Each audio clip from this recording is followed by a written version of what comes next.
Hello students, welcome to IIT Chemistry classes. I am Ankita and welcome back to my channel. बहुत दिन बाद again video शुरू होने वाला है और आज हम बहुत ही एक अमेजिंग सा वीडियो लेक्चर अपना पढ़ने वाले हैं, ठीक है। और बहुत दिन वीडियो अपलोड नहीं हुआ था क्योंकि I had my exams, so let's I couldn't able to continue my videos.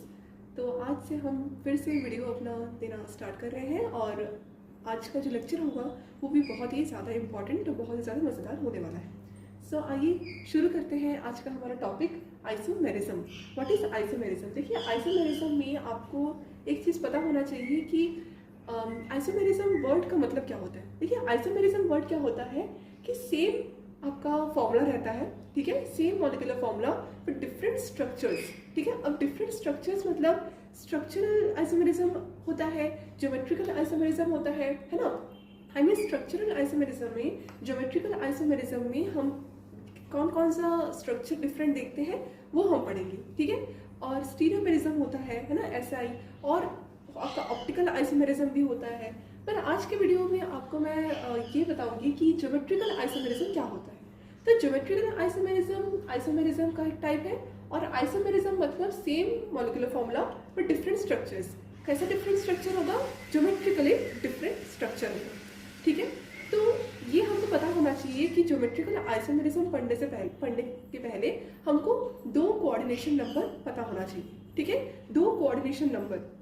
देखिए, ये जो पर्टिकुलर मैं आपको आइसोमेरिज्म चैप्टर पढ़ा रही हूँ, ये आपका एक बहुत ही इंपॉर्टेंट चैप्टर से रिलेटेड होगा। कौन सा चैप्टर? Coordination chemistry. देखिए, कोऑर्डिनेशन केमिस्ट्री में मैंने बहुत दिन पहले एक वीडियो अपलोड किया था जहाँ पर हमने कोऑर्डिनेशन कंपाउंड्स का IUPAC नेम या फिर आप बोल सकते हो नॉमेनक्लेचर सीखा था कि कैसे उसका नामकरण होता है। पर आज के वीडियो में हम एक मॉलिक्यूलर फॉर्मूला देखेंगे, ठीक है। और मॉलिक्यूलर फॉर्मूला का जो अरेंजमेंट होता है, स्ट्रक्चरल अरेंजमेंट, वो किस तरह से अलग अलग होता है, ज्योमेट्रिकली कितने आइसोमेरिज्म बनते हैं उसके, आई मीन आइसोमर्स बनते हैं, वो हम सीखेंगे। आइसोमर बनाने का तरीका या फिर process of making isomers is called isomerism. Simple है। तो यहाँ पर आपका आइसोमेरिज्म ज्योमेट्रिकल हम सीखेंगे, GI बोलते हैं शॉर्ट में। कौन सा आइसोमेरिज्म सीखेंगे? ज्योमेट्रिकल, जिसको हम शॉर्ट में GI बोलते हैं। ये आपको ज्योमेट्रिकल आइसोमेरिज्म का टॉपिक मिलेगा बुक। शॉर्ट में G.I लिखते हैं, जैसे स्टीरियोमेरिज्म को SI लिखते हैं, है ना, और ऑप्टिकल आइसोमेरिज्म को OI लिखते हैं। आज के वीडियो में मैं सिर्फ आपको ज्योमेट्रिकल आइसोमेरिज्म का ट्रिक और रूल बताऊंगी और इसलिए हमारा लक्ष्य रहेगा कि एट लास्ट हमको ज्योमेट्रिकल आइसोमेरिज्म क्लियर हो जाए, ठीक है। अब देखिए, मैं डायरेक्ट आपको क्वेश्चन से सॉल्व नहीं करवाने वाली क्योंकि पहले आपको पढ़ना पड़ेगा कि एक्चुअल में हम ज्योमेट्रिकल आइसोमेरिज्म किस चीज़ के लिए पढ़ते हैं, क्यों पढ़ते हैं, लाइक दैट। तो देखिए, ज्योमेट्रिकल आइसोमेरिज्म को हम कोऑर्डिनेशन कंपाउंड में पढ़ रहे हैं, ठीक है। कोऑर्डिनेशन कंपाउंड मैं आपको शुरू से पढ़ाऊंगी जब मैं स्टार्ट करूंगी, पर अभी आपका आज का जो लेक्चर रहेगा वो आइसोमेरिज्म है। अगर आपको आइसोमेरिज्म के बारे में डाउट है, क्योंकि isomerism is a very critical chapter और इसमें स्टूडेंट्स को अक्सर बहुत ज़्यादा कठिनाइयाँ आती हैं समझने में कि एक्चुअल में आइसोमेरिज्म होता क्या है। एट लास्ट समझ ही नहीं आता कि आइसोमेरिज्म को सॉल्व कैसे करते हैं और आइसोमेरिज्म होता क्या है, ठीक है। तो देखिए, ज्योमेट्रिकल आइसोमेरिज्म में सिर्फ हमको सिस और ट्रांस देखना पड़ता है कि सिस और ट्रांस में कैसे आपका ज्योमेट्रिकल आइसोमेरिज्म आ रहा है।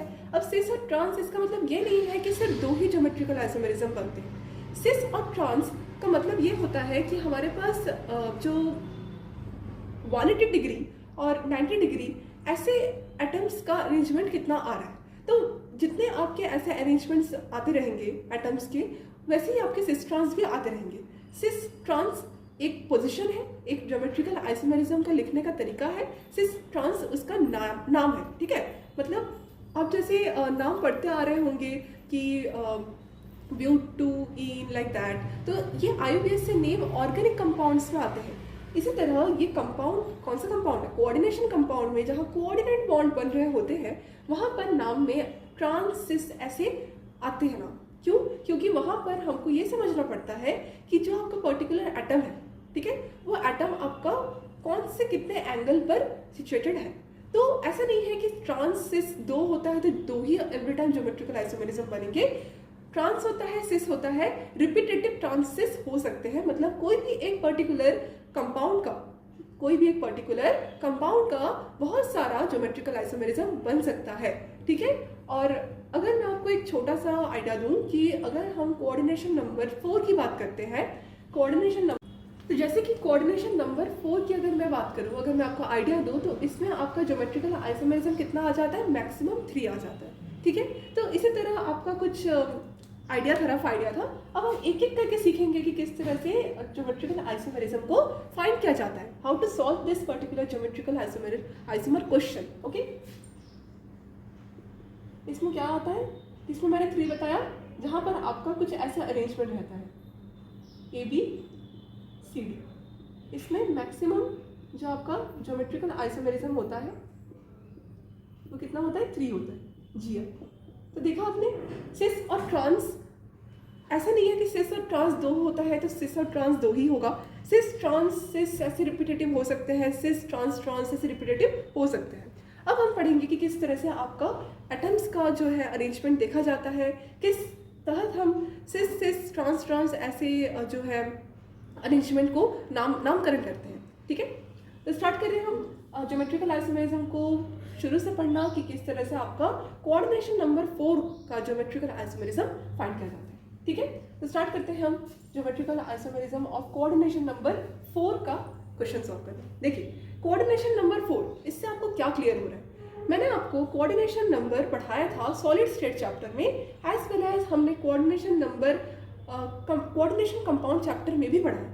अब देखिए कोऑर्डिनेशन कंपाउंड चैप्टर में जो कोऑर्डिनेशन नंबर होता है, इसका मतलब क्या होता है कि कितने कोऑर्डिनेट सिग्मा बॉन्ड बन रहे हैं, ठीक है, टुवर्ड्स द मेटल, मतलब मेटल की तरफ कितने कोऑर्डिनेट बॉन्ड जा रहे हैं, that is the coordinate bond, या फिर बोल सकते हो कोऑर्डिनेशन नंबर। तो यहाँ पर अगर मैं बता रही हूँ कि coordination number is equals to 4, coordination number is equals to 4, it means that 4 coordinate sigma bond is made in the particular compound, okay. तो अगर हम कोऑर्डिनेशन नंबर 4 की बात करते हैं, कोऑर्डिनेशन नंबर 4 की बात करते हैं, तो यहाँ पर हमको क्या देखना पड़ता है, हाइब्रिडाइजेशन भी देखना पड़ता है। We have to see the hybridization, अब हाइब्रिडाइजेशन क्या होता है, संकरण, इसका हिंदी में संकरण बोलते हैं, जहां पर आपका नंबर ऑफ सिग्मा बॉन्ड और number of lone pair count किया जाता है। जितना नंबर ऑफ लोन पेयर, जितना नंबर ऑफ सिग्मा बॉन्ड, उतने हाइब्रिड ऑर्बिटल्स होते हैं, ठीक है। अब हाइब्रिडाइजेशन का भी बहुत बड़ा एक चैप्टर है, इट्सेल्फ अ बिग चैप्टर, जहाँ पर हम पढ़ते हैं कि कौन कौन से एटम्स हाइब्रिड ऑर्बिटल्स बनाते हैं, कौन कौन से एटम्स हाइब्रिड ऑर्बिटल नहीं बनाते। It depends on Drago's rule, limitations and all. But hybridization, अगर मैं कोऑर्डिनेट कंपाउंड वाले चैप्टर के अंदर की बात करूं, तो यहाँ पर हाइब्रिडाइजेशन कौन कौन सा होता है, sp2, sp3, sp4 नहीं होता, sp3d ऐसे होता है। देखिए sp4, sp5 हाइब्रिडाइजेशन भी होता है, पर वो ऑर्गेनिक में होता है, ठीक है। मेरे मुंह से sp4 निकल गया गलती से, पर sp4 आपका ऐसा नहीं होता, sp4 होता है, sp5 भी होता है, कहाँ होता है, ऑर्गेनिक में। ये आपका ऑर्गेनिक केमिस्ट्री है, पर आपका आइसोमेरिज्म पार्ट है, ठीक है। आइसोमेरिज्म में जहाँ हम हाइब्रिडाइजेशन पढ़ते हैं, वहाँ sp3d ऐसे पढ़ते हैं, जहाँ पर कोऑर्डिनेशन नंबर कितना हो जाता है, आपका 4 हो जाता है, ठीक है। मतलब sp3 आपका क्या है, हाइब्रिडाइजेशन है, ठीक है। और इसके बाद जो आपका आता रहेगा, क्या बोलते हैं उसको, steric number, sp3d like that. देखिए sp3 है, मतलब इसका स्टेरिक नंबर कितना है, steric number 4, right. Steric number 4 है ना, 1s ऑर्बिटल, 3p ऑर्बिटल, सो इसको अगर आप सबमर्ज करें तो कितना हो जाएगा, 4 स्टेरिक नंबर। sp3d, sp3d2, अगर हम और ज़्यादा बढ़ते जाए like that, sp3d, sp3d2 like that, अगर हम और ज़्यादा बढ़ते जाए तो आपका स्टेरिक नंबर बढ़ते जाएगा। ये 5 वाला स्टेरिक नंबर है, ये 6 वाला स्टेरिक नंबर है, लाइक दैट। तो यहाँ पर आप sp3 हाइब्रिडाइजेशन की जहाँ बात करते हो ना, वो आपका क्या बन जाता है, स्टेरिक नंबर 4, मतलब आपका जो पर्टिकुलर कोऑर्डिनेट बॉन्ड है वो कितना है, 4 है। कोऑर्डिनेट बॉन्ड मतलब आपका जो मेटल है, ये आपका मेटल है, मेटल मतलब सेंट्रल मेटल, जहाँ पर आपका कोऑर्डिनेट बॉन्ड बन रहा है, मतलब जहाँ पर आपका लोन पेयर डोनेट हो रहा है, लाइक दैट। तो वो आपका कितना है, 4 है। ये एक कोऑर्डिनेट बॉन्ड हो गया, ये दूसरा कोऑर्डिनेट बॉन्ड हो गया, ये तीसरा कोऑर्डिनेट बॉन्ड हो गया, ये चौथा कोऑर्डिनेट बॉन्ड हो गया। तो कितना हुआ, यहाँ पर एक सेंट्रल मेटल है, एक सेंट्रल मेटल में 4 कोऑर्डिनेट बॉन्ड क्या हो रहे हैं, बन रहे हैं। अब ये जो 4 कोऑर्डिनेट बॉन्ड है वो किसके थ्रू बनते हैं, लिगेंड्स के थ्रू बनते हैं, मतलब LIGAND लिगेंड्स। ये आपका एक और लिगेंड है, ये कितना लिगेंड है, ये 4 लिगेंड है। अब ऐसा जरूरी नहीं है कि एवरी टाइम आपका एक ही लिगेंड से क्या हो, कोऑर्डिनेट बॉन्ड बने। हो सकता है कि एक आपका ऐसा लिगेंड आ जाए, एक आपका ऐसा कंपाउंड वाला लिगेंड आ जाए जहाँ पर आपका जो लोन पेयर डोनेशन है वो 2 एटम से हो रहे हैं। तो ऐसे लिगेंड, ऐसे कंपाउंड्स जिसमें 2 एटम्स हो और 2 एटम्स से क्या हो, मतलब लोन पेयर डोनेट हो, it may be different atoms, it may be same atoms, 2 atoms होने चाहिए, उसको हम बोलते हैं बाइडेंटेंट लिगेंड। ठीक है, जैसे कि हम देख सकते हैं कि यहाँ पर एक लोन पेयर ही डोनेट हो रहा है एक लिगेंड से, मतलब यहाँ पर जो आपके लिगेंड की बात हो रही है वो कौन से लिगेंड की बात हो रही है, मोनोडेंडेंट लिगेंड की। ठीक है, type of ligand which has capacity to donate only one lone pair, it's called monodentate ligand. Okay, समझ आया?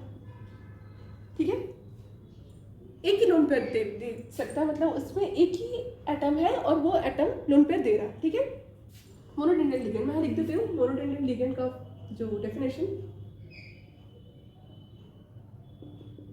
Capacity to donate only one lone pair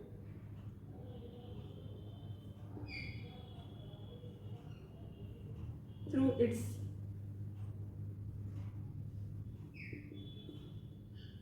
atom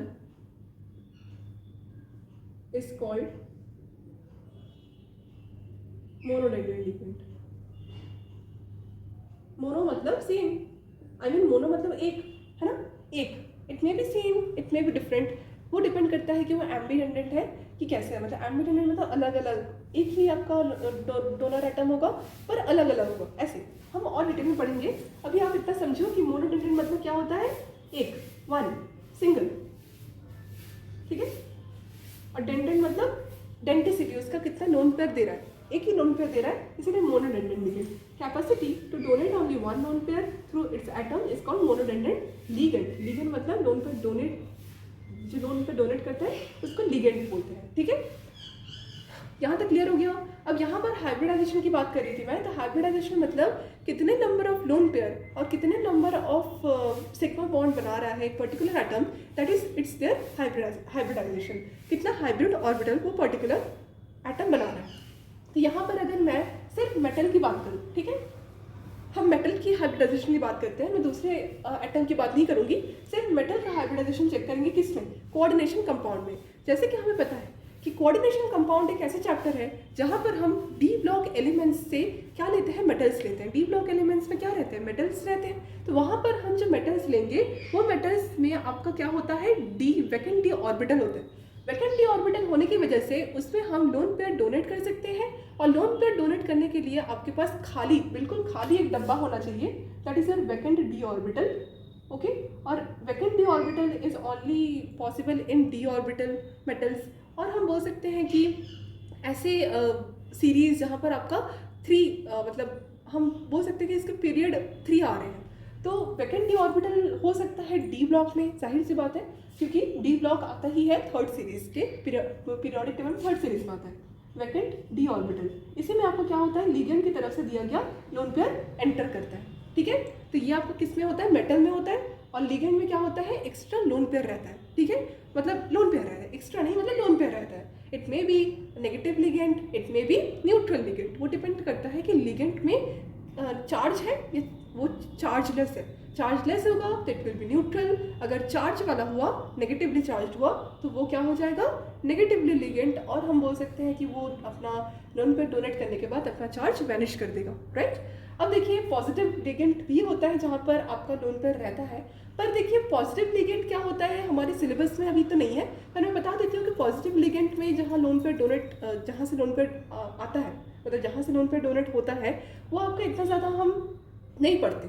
ठीक है, जहाँ पर और ज़्यादा पॉजिटिव चार्ज बढ़ेगा, तो वैसे वाले लिगेंड आपके सिलेबस में तो नहीं है, पर हाँ होता है। ठीक है, ऐसा भी केसेस देखा गया है जहाँ पर पॉजिटिव चार्ज है, ऊपर से वो लोन पेयर और डोनेट भी कर सकता है। लोन पेयर हुआ तो डोनेट करेगा, ऐसे बताया जाता है in the coordination compound chapter. ठीक है, यहाँ तक क्लियर हुआ क्या? हाइब्रिडाइजेशन हम पढ़ते हैं किसमें? मेटल का। कोऑर्डिनेशन कंपाउंड में हाइब्रिडाइजेशन sp3 होता है किस केस में? स्टेरिक नंबर 4 में। स्टेरिक नंबर 4 मीन्स यहाँ पर बताया जा रहा है कि कितने कोऑर्डिनेट बॉन्ड बन रहे हैं। तो जैसे कि मैंने बताया कि according to monodentate ligand 1 2 3 4 coordinate bond बन रहा है, 4 कोवलेंट सिग्मा बॉन्ड बन रहा है, dative covalent bond also known as its. So यहाँ पर आप बोल सकते हो कि sp3 hybridization is there and steric number is 4, which means that यहाँ पर जो आपका कोऑर्डिनेशन नंबर है वो भी 4 है। ठीक है, कोऑर्डिनेशन नंबर इज ऑल्सो 4। ठीक है, अब एक और चीज़ की मैं बता देती हूँ कि अगर ये मोनोडेंडेंट ना होके बाइडेंडेंट हुआ, बाइडेंडेंट मतलब ऐसा लिगेंड जहाँ पर पावर है 2 एटम्स से लोन पेयर डोनेट होने की। मतलब यहाँ पर मैंने लिखा था मोनोडेंडेंट के केस में capacity to donate only 1 lone pair through its atom is called monodentate ligand. But यहाँ पर अगर मैं बाइडेंडेंट लिगेंड की बात करूँ तो बाइडेंडेंट में क्या होता है कि एक ही कंपाउंड रहता है, लिगेंड कंपाउंड रहता है, जहाँ पर ऐसे 2 एटम्स रहते हैं। It may be same atoms, it may be different atom, वो डिपेंड करता है कि आपका कंपाउंड कैसा है। ग्लाइसिन में क्या होता है कि डिफरेंट एटम में पावर रहती है लोन पेयर डोनेट करने की, पर आपका जो इथिलीन डायमाइन जैसे सब आप बोल सकते हो कि कंपाउंड्स रहते हैं, उसमें एक ही एटम से लोन पेयर डोनेट करता है। ठीक है, पर 2 एटम लोन पे एक लोन पेयर डोनेट कर रहा है, इसलिए उनको बाइडेंडेंट लिगेंड कहा गया है। तो मोनोडेंडेंट मतलब एक लोन पेयर डोनेट करने वाला लिगेंड, पर बाइडेंडेंट मतलब 2 लोन पेयर डोनेट करने वाला लिगेंड। ऐसा नहीं है कि बाइडेंडेंट में एक ही एटम 2 लोन पेयर डोनेट कर रहा है, बाइडेंडेंट में आपको क्या हो रहा है 2 एटम्स है, इसीलिए 2 एटम्स एक एटम एक लोन पेयर कर सकता है, 2 एटम्स 2 लोन पेयर करेंगे, वेरी सिंपल। तो यहाँ पर बाइडेंडेंट एंड लिगेंड आ गया, तो यहाँ पर आपका क्या बन जाएगा? अगेन आपका कोऑर्डिनेशन नंबर 4 बनेगा, पर आपका जो लिगेंड होगा वो ऐसे कोऑर्डिनेट बॉन्ड नहीं बनाएगा, मतलब एक ही लिगेंड से 2 तरफ से जुड़ेगा। इसका बता देती हूँ कि कैसे दिखता होगा, इसको मिटा दूँ।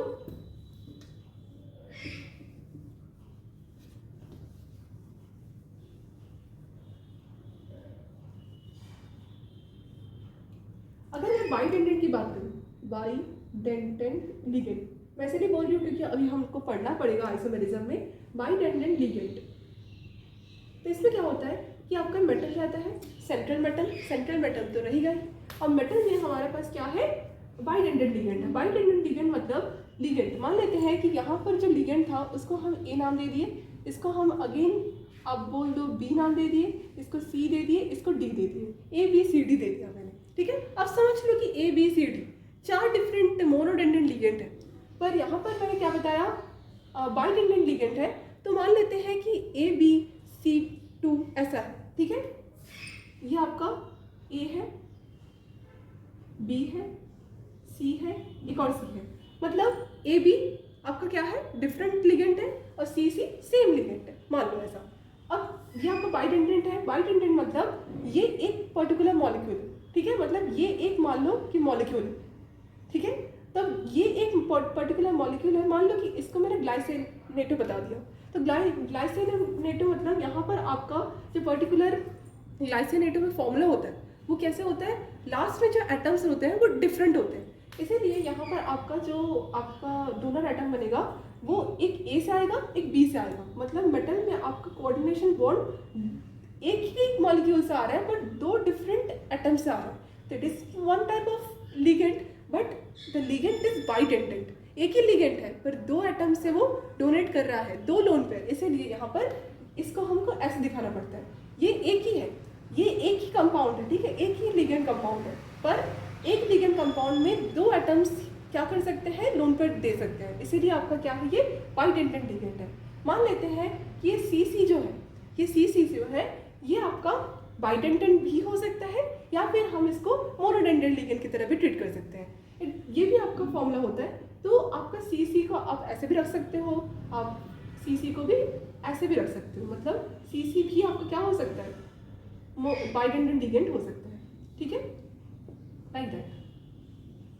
मतलब सी सी सेम समझ लो, जैसे इथिलीन डाइमंड में नाइट्रोजन से क्या होता है? लोन पेयर डोनेट होता है, लाइक दैट। तो आप इसको इथिलीन डायमाइन सोच लो, इसको आप ग्लाइसिन सोच लो। तो ये आपका बाइडेंटेंट हो गया, जहाँ पर आपके दो क्या बने, मॉलिक्यूल्स बने। दो मॉलिक्यूल्स की रिक्वायरमेंट है, दो लिगेंड मॉलिक्यूल्स की, बट दो लिगेंड मॉलिक्यूल्स में 4 लोन पेयर देने की ताकत है। आई मीन दो लोन पेयर देने की ताकत है, बाइडेंटेंट है। इसीलिए हमने क्या लिखा कि बाइडेंटेंट यहाँ पर कितने आए, यहाँ पर बाइडेंटेंट यहाँ पर 2 लिगेंड है। ठीक है, मतलब मान लो कि ये M है, इसका अरेंज में बता रही हूँ, M है और ये A B है और ये C2, तो A B को हम लिखेंगे ब्रैकेट में। ठीक है, मतलब ये एक मॉलिक्यूल, ठीक है, और C2 मतलब ये दो डिफरेंट मॉलिक्यूल। C2 को अलग लिखा, अब C2 को काउंट करेंगे तो ये मोनोडेंटेंट एक हो जाएगा। C2 becomes 1 + 1 and AB is overall 1 molecule but still it has a capacity to donate 2 lone pair at once. That's why ये दोनों मिला के 2 कोऑर्डिनेट बॉन्ड बना सकता है। तो 2 + 2 मतलब 2 + 2 4 कोऑर्डिनेट बॉन्ड बन सकता है in this particular type of molecule. Okay, तो ये MAbC2 टाइप का मॉलिक्यूल हो गया जहाँ पर 4Cl हो रहा है। ये भी एक टाइप है और ये भी एक टाइप है जहाँ पर आपका ये आपका इसका था और ये आपका ऐसे बनेगा। ये M है, ये AB है और ये C2 है। दोनों को ब्रैकेट में लिखा है। दोनों मॉलिक्यूल लिगेंड है, एक मेटल में जुड़ रहे हैं, पर दोनों में ताकत क्या है, दो लोन पेयर देने की। That's why it's coordinate compound, it's coordinate bond is 4। Okay, ये आपका इसका है, ये आपका इसका है, इसका आया समझ। हाइब्रिडाइजेशन देख लेते हैं। हाइब्रिडाइजेशन इसका कितना हो जाएगा, sp3 क्योंकि यहाँ पर आप कोऑर्डिनेट कंपाउंड का जो कोऑर्डिनेट बॉन्ड है उसको अगर काउंट करोगे मेटल की तरफ जो बन रहा है वो कितना हो जाएगा, 1 2 3 4। इसमें भी देखो 1 2 3 4, बाइडेंटेंट हो मोनोडेंटेंट हो, we have to just count the number of coordinate bond. Okay, bidentate हो या मोनोडेंटेंट हो, we have to just count the coordinate bond. Okay, how many coordinate bond our particular metal is made, that particular coordinate bond we have to just count. Okay, तो यहाँ पर आपका 1 2 3 4 बन रहा है मेटल की तरफ। तो मोनोडेंटेंट लिगेंड में भी 4 होता है कोऑर्डिनेट नंबर, और जो आपका बाइडेंटेंट की तरफ भी मैंने आपको 2 एग्जाम्पल समझाया थोड़ा सा रफ के लिए, उसमें भी 4 कोऑर्डिनेट बॉन्ड होते हैं। I mean 4 coordination number is there. Okay, steric number 4 बताया जाता है। स्टेरिक नंबर वगैरह हम लोन पेयर थ्रू काउंट करते हैं ऑर्गेनिक केमिस्ट्री में भी, और हम जब हाइब्रिडाइजेशन वैसे मॉलिक्यूल्स का पढ़ते हैं जहाँ पर हम VACPR थ्योरी वगैरह पढ़ते हैं ना, वहाँ पर हम पढ़ते हैं स्टेरिक नंबर वगैरह। यहाँ पर हम कोऑर्डिनेशन बॉन्ड पढ़ रहे क्यों, क्योंकि कोऑर्डिनेशन बॉन्ड बन रहे हैं। ठीक है, आ गया समझ। Hybridization is sp3 only. अब हमको पढ़ना पड़ेगा ज्योमेट्री। अब हमको क्या पढ़ना पड़ेगा, ज्योमेट्री पढ़ना पड़ेगा। बिठा दूं। अब हमको जो है अपना मेन चीज पढ़ना है।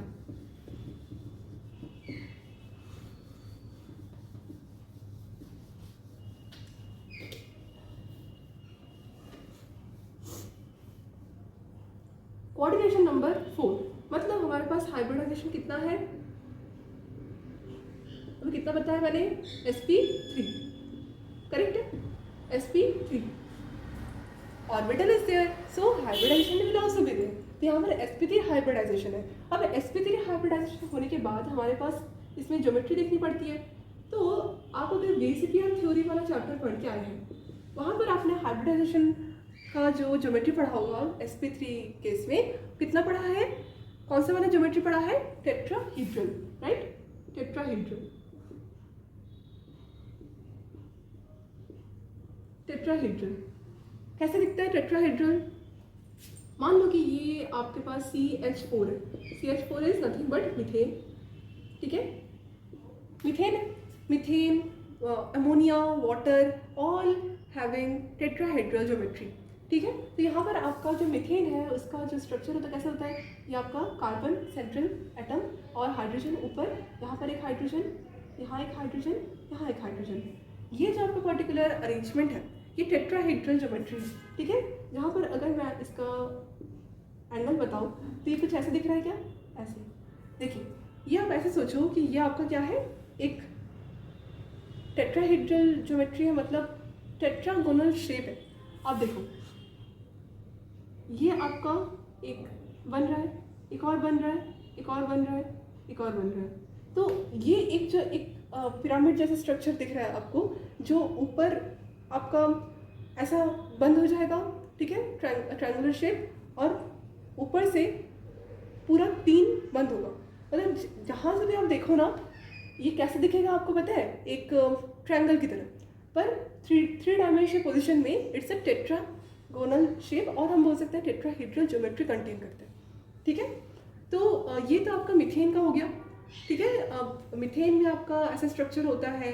वाटर में लोन पेयर VSEPR थ्योरी वगैरह करने में आपके पास वाटर का जो ज्योमेट्री आती है वो भी आपका टेट्राहेड्रल ही आती है, पर उसका शेप आपका थोड़ा सा अलग हो जाता है। जैसे ये आपका ऑक्सीजन रहता है, ये आपका हाइड्रोजन, ये आपका हाइड्रोजन, ये आपका 2 लोन पेयर होता है। लोन पेयर और लोन पेयर, बॉन्ड पेयर, ये सब चीज़ों को हमको देखना पड़ता है कि कितना हम रिपल्शन करें। VSEPR थ्योरी यही कहता है। तो यहाँ पर रिपल्शन वगैरह सब कुछ करने के बाद जो आपका पर्टिकुलर एंगल रहता है वो 109 डिग्री से थोड़ा सा कम होता है, पर हाँ ये कुछ आपका टेट्राहेड्रल ज्योमेट्री ही बताता है। क्यों? क्योंकि इसका हाइब्रिडाइजेशन जो है वो sp3 होता है, ठीक है। पर शेप कितना हो जाता है? बेंट हो जाता है, ठीक है, लाइक दैट। आया समझ? तो ये कुछ आपके हाइब्रिडाइजेशन का थोड़ा थोड़ा मैं आपको बताते जा रही हूँ कि आप भूल ना जाओ बीच बीच में कि आपका हाइब्रिडाइजेशन का थोड़ा सा एक रफ एनालाइजेशन था। अब हमको पढ़ना है कि टेट्राहेड्रल ज्योमेट्री होता है कोऑर्डिनेशन नंबर 4 में, ठीक है। But in this particular coordination compound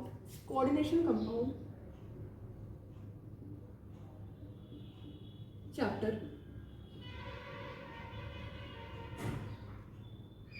coordination compound chapter में क्या होता है कि हमारे पास एक और ज्योमेट्री आती है। Geometry, this is first geometry on the particular hybridization sp3, and we are again having a second geometry on the particular hybridization sp3। Okay, so this is your second geometry, जहाँ पर आपका जो hybridisation है वो sp3 है, but आपका ये geometry अलग है। ये कौन सी ज्योमेट्री है? It is called square planar.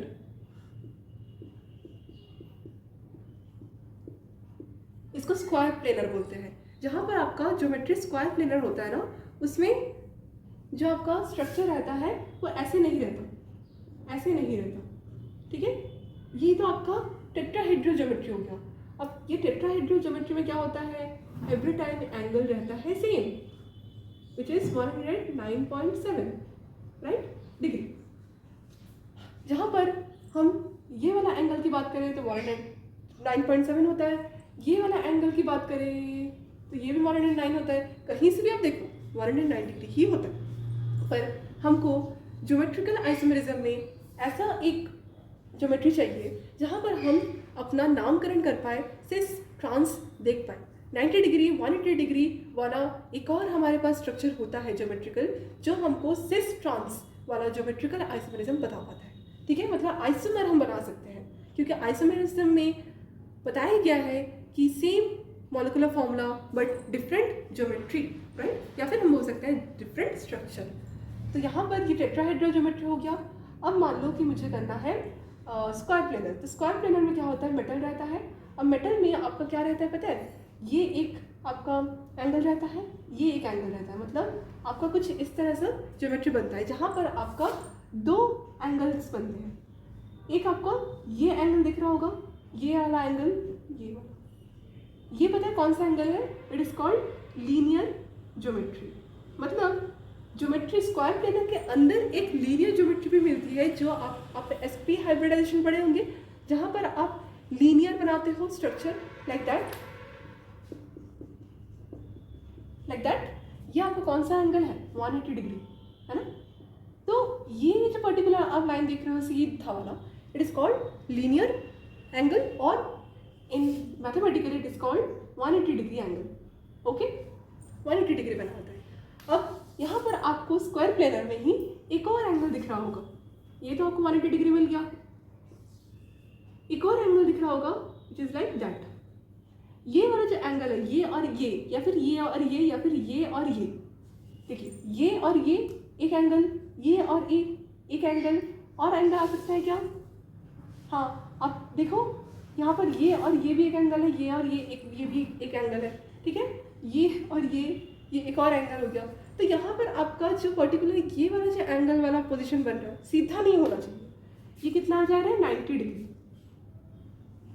Okay, यहाँ पर आप देख सकते हो कि 90 डिग्री आ रहा है, मतलब ये स्क्वायर प्लेनर में लीनियर 180 डिग्री और 90 डिग्री मतलब दो आ रहे हैं, ठीक है, मतलब राइट एंगल ट्रायंगल ही बन रहा है।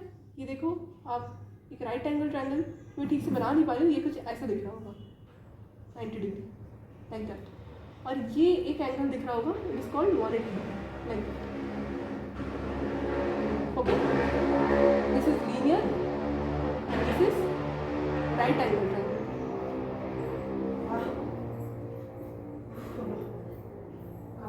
Okay, this is right angle triangle and this is linear angle. Okay, right angle triangle नहीं है, मतलब right angle बन रहा है, ठीक है।